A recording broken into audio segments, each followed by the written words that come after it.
Thanks for being with us on Politically Speaking. We're grateful to have Representative Scott Peters joining us from D.C. to talk about the longest government shutdown in American history and where the Democratic Party goes from here. Rep. Peters, thank you so much for joining us on this busy Wednesday. Thanks for having me, Joey. Good to be with you. Congressman, what was this shutdown for?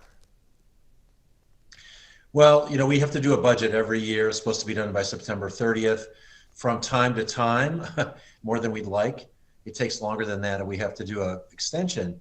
This time, we were frustrated as Democrats that Republicans hadn't even started talking about what the budget was going to look like, even until the day before the deadline. So we were concerned about health care. We asked that health care subsidies be preserved so that people didn't see their health care prices go right through the roof, which is happening right now. We didn't get that, but we did get an agreement in the Senate that gets us until January to do an actual budget. So we're going to be, I hope, learning the lesson from not talking, and I hope the Senate and the House are starting to negotiate right away what the budget's going to look like in January, so we don't go through this again. What gains were made? Well, we want to make a point about healthcare costs. I believe that point has been made. I think that will be part of the discussion in January. And unfortunately, I think a lot of these issues weren't resolved in the way that we wanted. But they did make some agreements about preserving SNAP funding. That's what we called food stamps, so that people won't be starving if there's a shutdown again. There are three parts of the 12-part budget that actually have been negotiated, so that's a start. But we still got a lot of work to do, and we need more leadership from the president, who was absent without leave. And we need the Republicans to understand that they can't give Democrats a take it or leave it deal. These are always bipartisan. They need votes in the Senate, even if they don't need the votes in the House. And so I hope that they've learned from that experience, and also from the elections, which showed a lot of frustration with the Republicans, that they have to work with us, and I suspect that they will. We know that if past is prologue, shutdowns don't always garner policy concessions, but they can be used to prove a point. So what point were Democrats hoping to make, and did your party make it? Well, we made a point, but we didn't make the policy we want. We want to make sure people understand that Democrats want to keep healthcare costs down, and that Republicans will seem to be willing to do anything not to provide those subsidies for people who can't afford their health care. And even to the extent that people are starving or going to go off food, lose their food assistance, air traffic controllers, TSA agents, federal workers weren't getting paid, all over this one issue. Like I said, this gets us to January, gets us past the holidays, gives us time to negotiate something in a bipartisan way with the House and the Senate and the president, and I hope that's what happens. That's the lesson we should have learned from this. You can't do it without talking to each other, and certainly shutting down the House. I hope that never happens again. We were gone for 50 some days without having the opportunity to discuss, hey, how are we going to get out of this, which we normally would. How will you be voting today? I didn't see the issues that I raised before resolved. I'm happy that the government will be open. I'm intending to cast a vote against this. I don't think that it's good enough. And I hope that if we do resolve these issues in January, that I'm able to vote for a bipartisan product that we can all be proud of. We are hearing a lot about how your party is fractured right now. Do you think that's true? I actually see we're in better shape than we were last year, because we're finally talking about the things that matter to people. We're talking about the cost of living, whether it's the cost of healthcare, the cost of food, the effect that these tariffs are having on prices, stagflation in the form of interest rates and sluggish job growth. Those are the things that matter to people. That's what Democrats are talking about. And winning elections like we did last week does a lot to allay the concern about inter-party fights. We do have disagreements within our party. I think there's different perspectives, and there's different places where different Democrats do well. But they all did well on last Tuesday, and I think that's an indication that maybe we're not in as bad a shape as we thought we were. Does all of that messaging about the cost of living, about healthcare costs, does that land, or does it get lost in the noise of this government shutdown?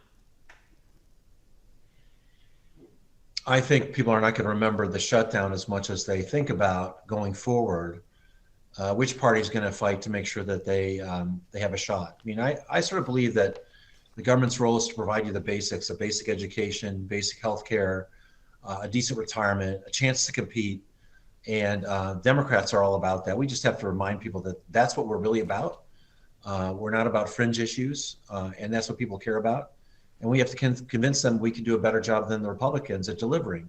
Right now, the Republicans aren't delivering. And I think that's what you saw in the election results last Tuesday, whether it's healthcare or on tariffs or on talking back to Donald Trump, who's doing a lot of things that have made him very unpopular. I think no one's life is better since the election. And that's going to be reflected in political campaigns and decision-making going forward. So really, I think now's a good time to step back from politics. We've still got, basically a year until the elections. Let's fix this budget, see if we can't do it in a bipartisan way, and maybe get past the politics of this moment to doing some things that are right by Americans. How optimistic are you that that can happen? I'm the most optimistic person in America, Joey. I get on a plane from San Diego, California every week to come out to Washington, D.C. I must think that there's something worth doing out here because it's a pretty nice place to leave. No, I think it's important. I do think that that Republicans see a fallibility in the president that they didn't maybe understand before the elections. I think they'll be motivated to maybe create some distance between themselves, some independence between themselves and the president, and that offers a hope that they'll be able to work with Democrats better.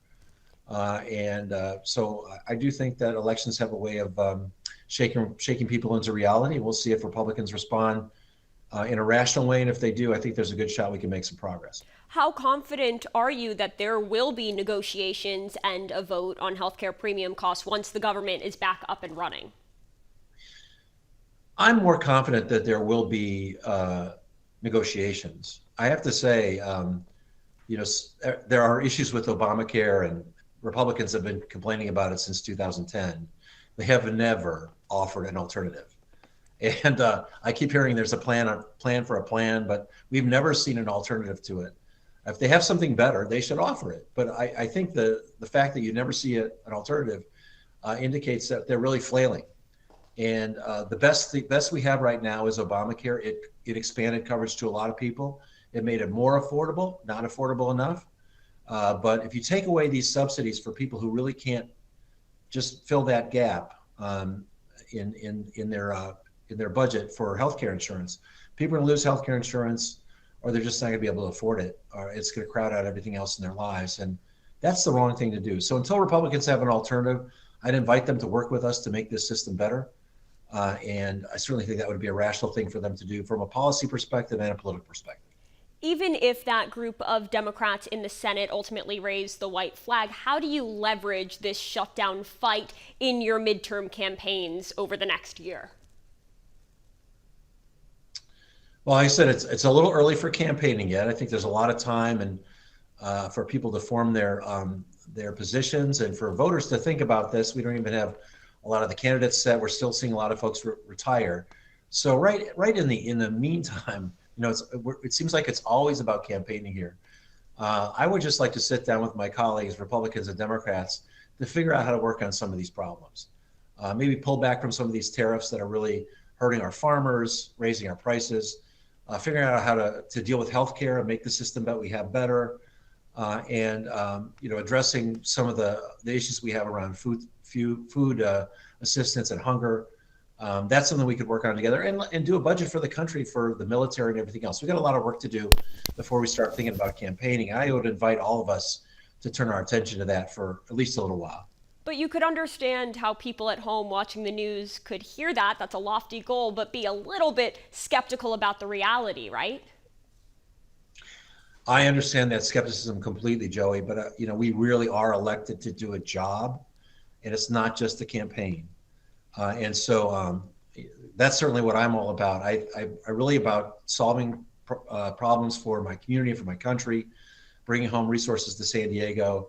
And that's why I come here. I think that's why most of us come here. There will be plenty of time for campaigning later, although there are people in this body who will always be campaigning. That's not me.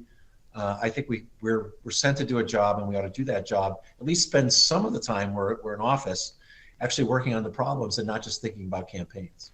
Based on what you're hearing talking to constituents, is the average Democratic voter frustrated that that handful of Democratic senators capitulated, or were they more worried about disruptions to travel and food assistance? If you're dependent on SNAP or food assistance, you need the food assistance. TSA agents hardly make any money. They were coming to work and not getting paid. And, obviously air traffic controllers were putting a lot of pressure on flight availability and so forth. I mean, there's a lot of reasons to end this shutdown that help people.